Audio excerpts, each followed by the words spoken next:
আজকে কি রান্না করছো? শাক ভাজা করবো, মোচার তরকারি করবো, পনির করবো। আমার সব গোছানো হয়ে তেলটা দিই। এই যে বাদাম দিয়ে দিলাম, বাদামগুলো ভেজে নেবো। ভাজা হয়ে গেছে, এবার তুলে দিলাম। দিয়ে দিচ্ছি শুকনো লঙ্কা, কালো জিরে।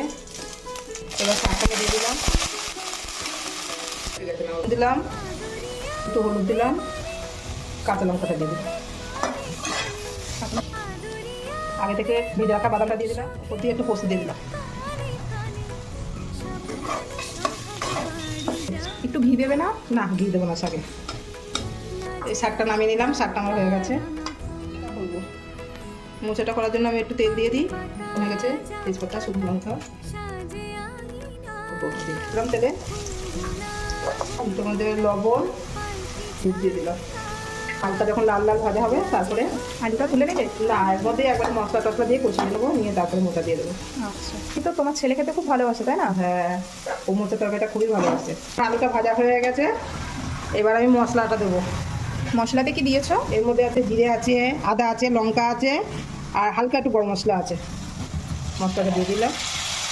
কি রান্না করা কোথা থেকে শিখেছো মা? আমার শাশুড়ি মায়ের কাছ থেকে। তার মানে তোমার শাশুড়ি মা ভালো রান্না করতো? ও দারুণ রান্না করতে পারে। এর মধ্যে হালকা একটু মোচা দিয়ে দিচ্ছি, হালকা মোচা। কেন এখন মোচার ইচ্ছা কেন? এটার মধ্যে মোচা দিলে মোচাটা, এই মোচাগুলো আরও ভালো করে কষবে, এর সঙ্গে পরে ওই মোচাগুলো দিলে ভালো হবে আরও। মায়ের বাড়িতে আমি অত রান্না পারতাম না, শিখিনি, কিন্তু আমার শাশুড়ি মায়ের কাছে গিয়ে সব রান্না শিখেছি। লবণ দিয়ে দিলাম, এবার একটু হলুদ দিয়ে দিলাম। তার তো মোচাটা দিয়ে দেবে? হ্যাঁ, এবার মোচাটা দিয়ে দেবো। ছোলা একটু সিদ্ধ করে নিয়েছি, সিদ্ধ করে নিয়ে এবারে দিয়ে দিলাম। হালকা জল দিয়ে দিলাম, ঢেকে দিলাম। কড়াইতে এই ঢাকনাটা লাগে না? হ্যাঁ, এটা ছোট হয়ে গেছে। মোচার তরকারিটা হয়ে গেছে, এবার একটু ঘি দেবো। এটা তো তোমার হাতের তৈরি। ডিমের ঘি, নাও মা, তাহলে দাও। ঘিয়ের কি সেন্ট! দারুণ সেন্ট, একদম পিওর খাঁটি। যে একবার নেয় সে তো আমাদের থেকে বারবারই নেয়। বেরোচ্ছে মা, দারুণ হয়েছে। ঘিয়ের সেন্টটা মানে মম করছে।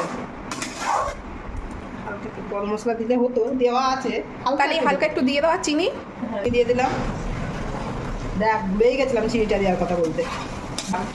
একটু গরম মশলা গুঁড়ো দিয়ে নিয়ে নেবে তরকারিটা, তাই না? এবার নামিয়ে নেবো। তরকারি তাহলে তোমার কমপ্লিট? হ্যাঁ, কমপ্লিট। দেখতেও ভালো হয়েছে, খেতেও টেস্ট হবে মনে হচ্ছে।